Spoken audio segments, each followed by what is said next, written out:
If you have 50% less of the population holistically involved in the work or the duties and the functioning of the population or the communities, you're not getting the best out of it.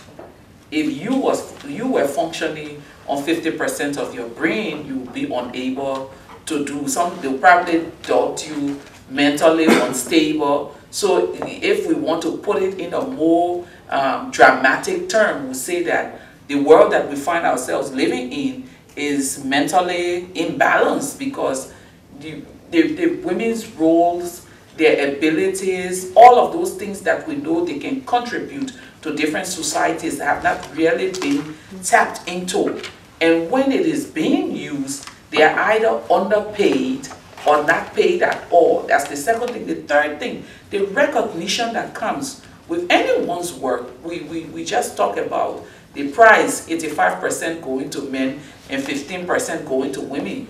You know, so there are serious implications when the world is conducted the way it's conducted. So the first thing is that there is a need for recognition of women's role in every sphere of life. And not just women's role, but the equal role that both men and women can play in making our world a better place.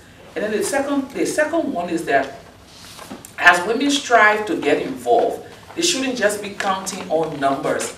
I don't believe in just numbers. I believe in quantity and quality. So it's not just the numbers, but you come in and make a difference. Don't just come in as in a token position. So the other thing that we recognize is that the world will continue to have a problem if we continue to focus everything on women and leave the boys out.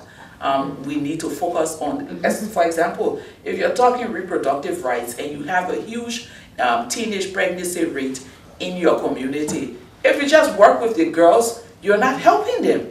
You need to work with the girls and the boys, because you also need to bring the boys to understand their roles and their responsibility in curtailing teenage pregnancy in their communities. So you can't fight. I have come to realize that in as much as I'm a feminist, no if, no but I cannot fight for women's rights without including the men in the conversation. You know, so we have a long way to go in our struggle, but it's something that we can't stop doing. I tell people what I do now is to ensure that we get some of the things in place so that when our daughters come along, I have my 3-year-old here with me in Paris.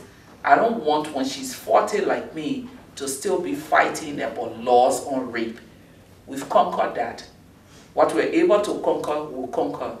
And then it makes their life easy for them to tackle some of the challenges that they will meet. That's the most important thing for me.